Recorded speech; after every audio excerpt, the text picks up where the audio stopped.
Sir Om Puri साहब का आज निधन हो गया है। आपकी क्या कुछ ऐसी यादें जुड़ी रही हैं, क्योंकि आप भी एक कलाकार हैं और ओमपुरी साहब भी एक बड़े कलाकार हैं, तो क्या कुछ उनके बारे में बोल सकते ओमपुरी साहब एक बहुत सशक्त कलाकार है और बड़ी शॉकिंग न्यूज़ है मेरे लिए और पूरे एक्टिंग के जो लोग हैं, एक्टिंग के मेरे कॉलीग्स हैं, उन सब के लिए। और बहुत ही दुखद घटना है। और मेरे सीनियर रहे हैं, वो भी नेशनल स्कूल ऑफ ड्रामा के पास आउट ग्रेजुएट रहे हैं। मैं उनका जूनियर रहा हूँ नेशनल स्कूल ऑफ ड्रामा में और बड़ा अच्छा उनके साथ रिलेशन रहा है मेरा, एक सीनियर के प्रति, एक सशक्त एक्टर के प्रति।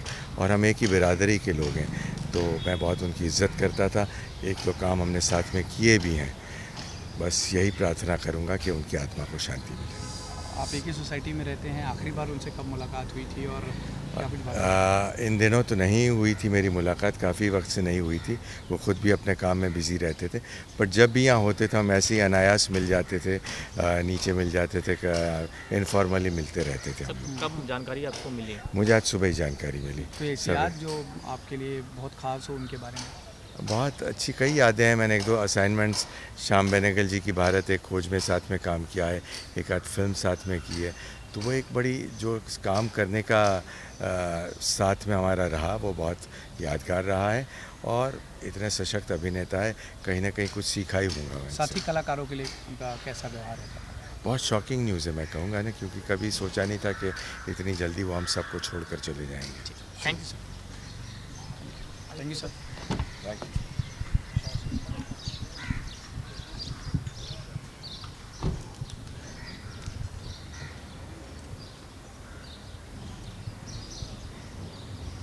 दीपक जी, ओमपुरी जी की डेथ हो गई है, आप उनके घर पे आए हुए हैं। किस तरीके से सर आप देखते हैं उनके कैरियर को, और अचानक की डेथ हो गई?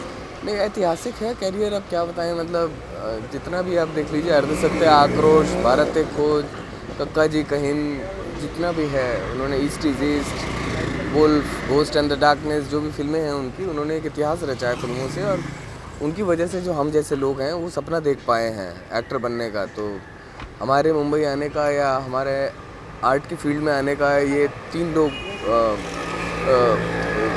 लोगों की वजह से आए हैं, ओमपुरी जी, नसीर साहब और पंकज जी। मतलब कि ये तीन हैं जिनके पीछे पीछे हम लोग आए हैं या जिनके पद चिन्हों पे हम चल रहे हैं। तो बहुत बड़ा लॉस है इंडस्ट्री के लिए। वो मतलब लगता ही नहीं है कि ये आदमी कभी गुजर भी सकता है। वो ओमपुरी है, वो आदमी जो असली में प्योर सोल है, वो जो दूसरे के नज़रिए से भी सोचता है, जिसके पास सबसे ज़्यादा एम्पैथी है। सिंपैथी तो जानवरों के पास भी होती है, उस आदमी के पास एम्पैथी है जो सिर्फ एक्टर के पास होती है, आर्टिस्टों के पास होती है।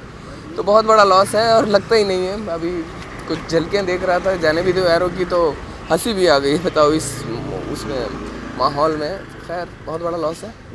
और भारत के साथ साथ सर विदेशों में भी दुख लोग व्यक्त कर रहे हैं, क्योंकि वो इंटरनेशनल एक्टर हैं, हॉलीवुड में भी काम किया है। हाँ, सब जगह मतलब इंटरनेशनल एक्टर हैं और प्योर एक्टर हैं। कोई छल कपट नहीं है।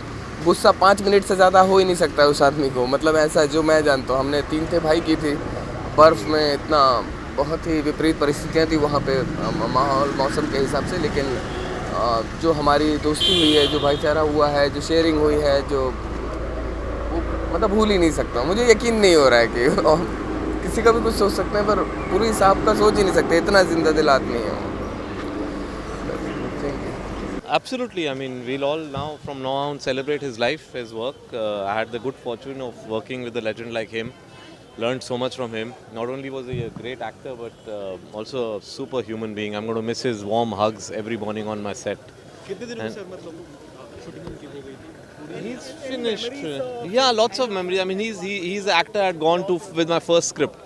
Kabul Express was first offered to Omji, and he had agreed to do it. He had a back problem at that point in time; he couldn't do it, and therefore after that, when I got the opportunity, that brilliant cameo in Bajrangi Bhaijaan for me, and Tubelight, he has a super role, and I'm eager to now show and showcase Tubelight and show people the beautiful work he did in my film. Thank you. Yes. Thank you. एक second. ऐसी दुखद घड़ी में आदमी क्या कर सकता है, कुछ नहीं, निशब्द हो जाता है। और ज़िंदगी की अनिश्चितता को देखते हुए हम सब कहीं ना कहीं बहुत मायूस हो जाते हैं कि इस तरह से इंसान चलता फिरता अचानक दुनिया छोड़ के ही चला जाता है। और कल रात तक जो इंसान हंस खेल रहा था, बात कर रहा था, उनसे बातचीत हुई और वो अब इस दुनिया में नहीं है जाना। मेरा सौभाग्य उनके साथ काम करने का मौका मिला फिल्मों में, उनको डायरेक्ट करने का मौका मिला अपनी पहली फिल्म हार्टलेस में, उनका साक्षात्कार किया मुवद्दन शेखर में 2 बारी, परिवार में आना जाना था। बहुत ही अच्छे इंसान और बहुत ही मुकम्मल फनकार, कंप्लीट एक्टर, संपूर्ण अभिनेता जिसको कहते हैं। अब हम सब तो विवश हैं इसके आगे तो ज़िंदगी ख़त्म हो जाती है, तो हम क्या कहें, कितना कहें, महसूस कर सकते हैं इसे। In a sense, he was one of the faces of the parallel cinema movement. Parallel cinema, Balanced it very well with commercial. समानांतर सिनेमा की शुरुआत जब उनसे हुई और आक्रोश और गोविंद निहलानी की फिल्म और कुंदन शाह की फिल्म जाने भी दो यारों से लेते हुए अर्ध सत्य तक राष्ट्रीय पुरस्कार मिला, जबकि उनको ब्रिटिश अवार्ड से भी सम्मानित किया गया। पैट्रिक स्वेज़ी के साथ पहली बार इंटरनेशनल फर्मामेंट में आने वाला इंसान सिटी ऑफ जॉय में जहां मुख्य भूमिका में आया। अब लोग बात करते हैं कि लोग बाकी के जो हैं एक्टर्स एक्ट्रेसेस अभी इंटरनेशनल सिनेमा में आ रहे हैं, लेकिन ये गौरव सबसे पहले उनको हासिल है जिन्होंने वो एक इंटरनेशनल सिनेरियो पे अपना कदम रखा और नाम रोशन किया सबका, और छोटी मोटी भूमिका नहीं, मुख्य भूमिका में। तो पुरी साहब की ये खासियत थी कि वो चाहे वो पैरेलल सिनेमा रहे या वो मीनिंगफुल सिनेमा रहे या वो रैंक कमर्शियल फिल्म रहे, हर में वो रम जाते थे। हर तरह का किरदार, आस्था जैसी फिल्म में जहाँ उन्होंने मुख्य भूमिका निभाई थी, और कई ऐसी फिल्में जो यादगार फिल्में हैं उनकी। और मुझे याद है वो पल याद है जब मैं उनको पहले शॉट के लिए डायरेक्ट कर रहा था, तो मेरे लिए बहुत बड़ी कामयाबी थी और मेरे लिए बहुत बड़े फ़ख्र की बात थी कि मैं पुरी साहब को डायरेक्ट करने वाला। और जब मैंने उनको कहा तो उन्होंने कहा कि आप जो कहेंगे, जैसा कहेंगे, तुम जैसा कहोगे मैं करूँगा। उनकी इतनी बड़ी बात मुझे याद है कि जब मैं उनको कहानी सुनाने गया, मुझे कहानी नहीं सुननी है, तुम्हारी फिल्म कर रहा हूँ लेकिन एक ही शर्त पे करूँगा, मैं कोई राशि नहीं लूँगा, कोई रेम्यूनरेशन नहीं लूँगा। तो एक ऐसे व्यवसाय में हम हैं जहाँ लोग पहले पैसे की बात करते हैं, बाद में कुछ और, चाहे दोस्ती कितनी भी गहरी हो। यहाँ वो इंसान वो कह रहा है कि एक ही शर्त पे काम करूँगा, अगर आप मुझे पैसे नहीं देंगे तो। और वो आके फिर दुबई में शूटिंग कर रहा था, वक्त पे आना, वक्त पे काम करना।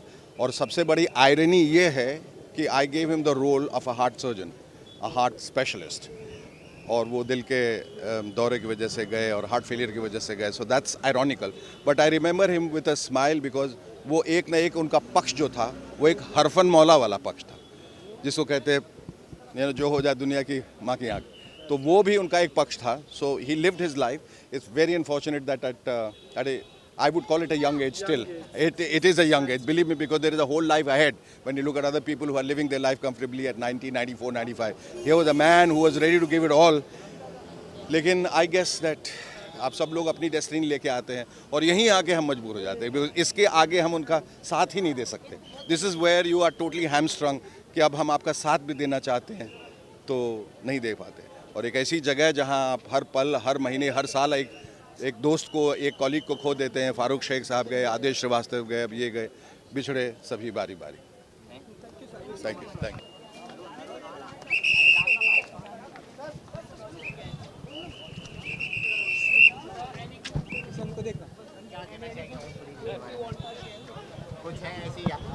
I feel it's a big loss for the whole industry, and just want his soul to rest in peace. That's it. Yeah. I think it's a huge loss for everyone.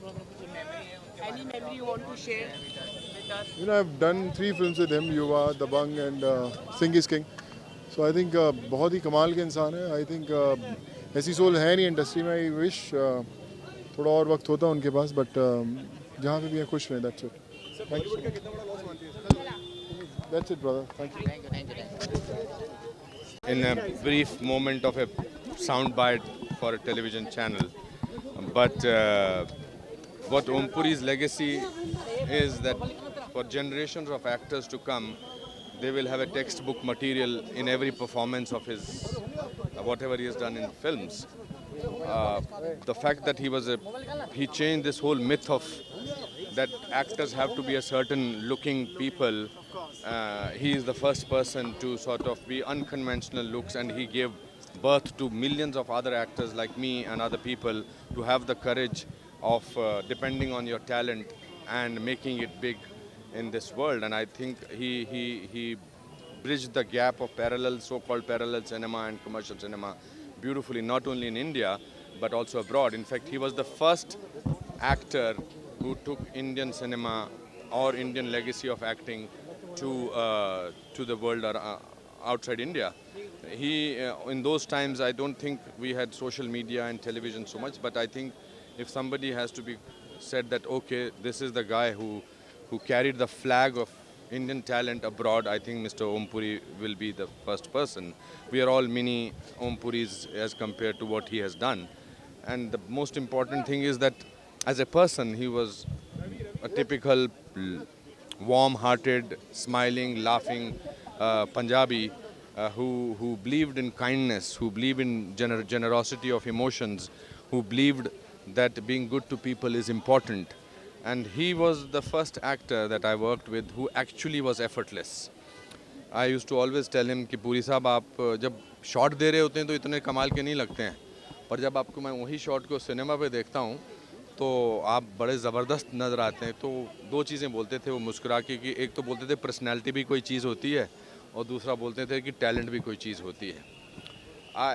It's unfortunate that we sum up a man's life when he's gone. But when I look back at him, I think he was one of the finest actors. Superstars will come and go, but actors will stay. And in that era, I think Om Puri's contribution to Indian cinema is immense. And we've all lost a great friend, and I feel sad about that. Thank you so much. Thank you. मैं ये कहना चाहूँगा कि I am in deep shock. Om Puri को मैं बहुत अच्छी तरह जानता था, ओम साहब को, ओम जी को, और अभी उनके साथ एक पिक्चर की थी मैंने प्रोजेक्ट मराठवाड़ा, और ये बहुत ही अचानक हुआ. It's a complete shock. मुझे मतलब यकीन नहीं आ रहा है, मतलब एतबार नहीं हो रहा कि वो गुजर गए हैं. और मैं क्या बोलूँ, आई एम स्पीचलेस. हाँ जी, नहीं ये मैं सब नहीं कह सकता हूँ क्योंकि मुझे मालूम नहीं था कि वजह क्या थी, लेकिन इतना मुझे मालूम है कि उनको हार्ट अटैक हुआ था. उस हार्ट अटैक का वजह क्या था, कारण क्या था, ये मैं नहीं कह सकता हूँ. तो और इस पे मैं कुछ मतलब कहना भी नहीं चाहूँगा. पर्सनल मैटर है, तो मैं चाहता हूँ कि उसकी मतलब इज़्ज़त रखें और we should respect Om ji. And may be not मतलब ये जो कारण है जो लोग सोच रहे हैं कि इस वजह से हुआ, किस वजह से हुआ, मतलब यही है कि एक बहुत महान और बहुत जाने माने कलाकार हमारे बीच जो थे वो चले गए, गुजर गए. और उसका ही मतलब उसको जहाँ तक उनका काम था तो उसको हम सेलिब्रेट भी करते हैं क्योंकि बहुत कमाल के आर्टिस्ट थे. और मेरा सौभाग्य था कि मैंने उनके साथ मुझे काम करने का मौका मिला. तो एक तरह से देखा जाए तो उसकी ज़िंदगी और जैसे कलाकार थे तो उसको हमें सेलिब्रेट भी करना चाहिए, क्योंकि एक बहुत ही मतलब हिंदुस्तान में भी हम सब के लिए बहुत ही मतलब सौभाग्य की बात है जैसे ओम पुरी जैसे आर्टिस्ट हमारे भीतर रहे. और लेकिन अफसोस भी है और दुख भी है कि आज वो गुज़र गए हैं. तो I would like to offer my condolences to the family. और जितने भी उनके चाहने वाले हैं, फैंस हैं, मैं उनसे ये भी कहना चाहूँगा कि पूरी इंडस्ट्री में आज बहुत दुख है और भगवान उसकी आत्मा को शांति दे. Thank you so much. बहुत बड़ा नुकसान है इंडस्ट्री में. आप जानते हैं इतने बड़े कलाकार थे और बहुत नेक इंसान थे, बहुत बड़े दोस्त, बड़े भाई जैसे. इंडस्ट्री के लिए बहुत नुकसान, बहुत बड़े हॉलीवुड वगैरह में काम करके इतना नाम थे हमारे देश का, उनका जाना इंडस्ट्री के लिए नुकसान.